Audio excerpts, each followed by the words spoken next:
So when you first load up, you'll be greeted with this screen. Welcome to DualSense Edge. So we're going to hit get started. It tells you about the screen, how to take everything apart, how to change the sticks. I did change one of the sticks out. You can see it there. I made one lower than the other one because that's how my other controllers are. But you can just pull that off without untaking the actual module out of the controller, as far as that goes. I'm going to hit next. It tells us how we can customize our controller by fine-tuning controls and assignments. You can change your button preferences. I mean, you can completely change them. You can adjust the sensitivity of the stick in this setting, not just in your other games. And like I showed you before, you can adjust how far down your R2, L2 triggers feel.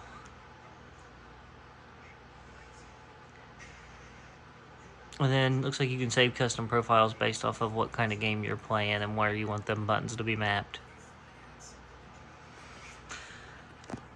Use the function under the right stick to quickly access your favorite controls or files, and press and hold the function to see shortcuts.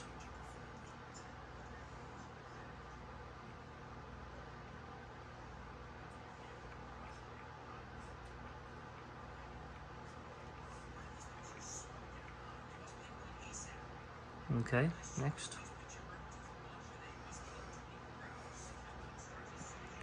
And start now. So start creating custom profiles here. It's going to have its own little setting. It's got its own little folder with your other stuff there. See feedback when switching profiles, function menu, brightness and controller indicators. Take the tour, which we already did. Make sure it's up to date. It's already up to date, so that's good. And a reset. So go to custom profiles. We've got it. We'll just call this one profile 1. So I'm good with my button assignments. I'm a person who likes to change my button assignments.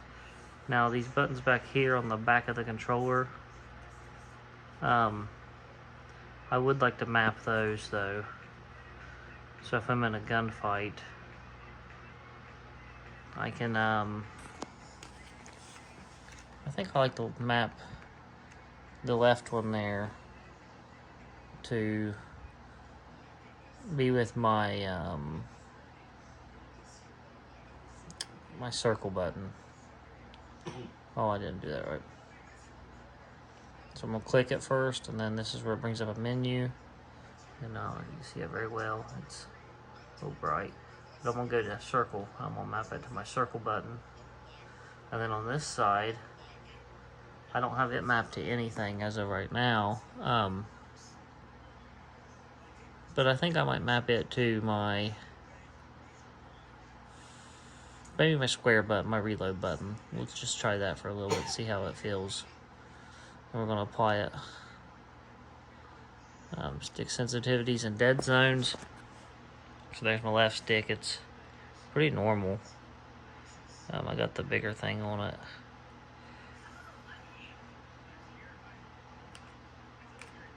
I'll flip it.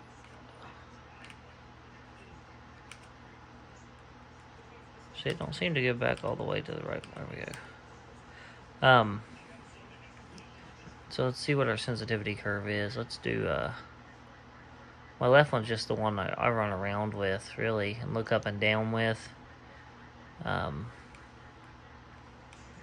it feels a little better. I like that being real quick. It's crazy it changes that much when I just barely flick it. Yeah, we'll leave that one that way. We'll see how that goes. And then let's change our right stick. Our right stick, I like to be precision for aiming with it. I don't usually use anything like this in a game. We'll see what precise looks like. So it's me moving it, but it's not moving quite as far as what that blue line must be. Yeah, it's adjusted input, and then the controller input's how far I'm actually moving the stick. So if I was trying to aim at somebody, It's going to keep you from over-aiming so much. I don't know if I like that. Steady.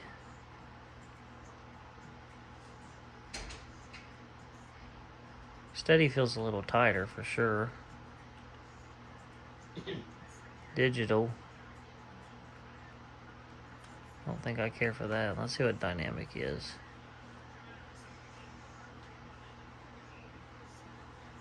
So when I'm not moving very far, dynamic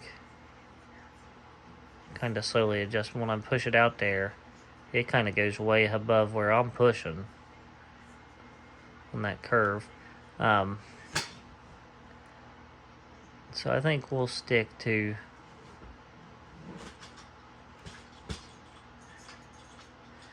probably precise. Yeah, we'll go with precise for now. I'm not going to adjust the dead zones yet. My trigger dead zones, let's see. R2. I like that. I mean, just barely pushing the thing and it comes on all the way to 100. Now, if I adjust that button on the back to give me more of a button push, and if I adjust to give me less of a button push, yeah, I think those are pretty good the way they are. I'm not going to mess with those. Some people might want to adjust those. I'm not going to adjust them. And then I'm going to leave all that the same. And that's going to be my profile 1. So I'm going to leave profile 1 as my main profile for now. I didn't really change my function buttons. I don't know if that's something I have to change. I guess I could have went in and looked at that here. No, I don't see it there. So it must be something you changed during the game. So I didn't adjust those functions, but that's fine. And then it gives you an example over here of what that profile actually has already saved to it. So my precise, my quick, and then I just adjusted those 2 bottom buttons. Okay, back on the main screen, you just press your PS button. Go to accessories. Click on your thing, go to controller settings. It'll bring you back to this menu, which has your profiles and such on it. The feedback when switching profiles, I leave that on because it lets me know when I'm switching the profiles. But you go here, go to custom profiles, and then that one I created earlier was in unassigned. So if I create a new profile now, we'll call it profile 2. The only thing different I'm going to do is I'm going to go down through here and I'm going to, instead of having to click my buttons, I'm going to make this my L3 click, and I'm going to make this side my R3 click. That's all I really want to change on this. I'm going to apply that for my stick sensitivity and dead zones, the left stick. I played some Madden and stuff, and I really enjoyed the quick on this side. Because it's just, you barely move it and it's moving for you. And then stay with that. On the right stick, I like the precise. It feels good. It feels good moving around. Trigger dead zone's good. Like we said before, I'm not going to adjust that at all because you can adjust that with your little triggers on the back. And then I like the vibration and trigger effect intensity. I don't really use trigger effect intensity. It's off in my settings. But it is here if you do use it. I don't, since I have it off my PlayStation settings, it don't matter on this section. So there it is. It's unassigned. So if I go up here and I go over, you're going to see it's not assigned anywhere. But if I want to use it, I've got to assign it to one of these. So I'm going to assign it to the square one. So what I'll do is I'll go over here and I'll click this little icon. And I'll put assign another profile. And there it is, profile 2. So now profile 2 is function and square. And profile 1 is function and X. Right now we're on the default profile, which is just the way the game comes. If you highlight over it, it tells you what your profiles are over there to the right and to the left. So on my controller here, if I press the function button and the square button, see how it changed my profile, and it says up on the top changed, and now that green button shows for function and triangle, right back to default, function and S. That's all there is to it. Now this can be done from any screen though. So take this back off here, function and X, There you've seen it change. It showed me at the bottom of the screen. Function in square, function in triangle. And you can do that in game, and it has a slight vibration to let you know that you've done it. Like I said, I played Madden with it already. I like it pretty well. I'm going to hop on some Destiny 2 and some Call of Duty and try it out and see what I think.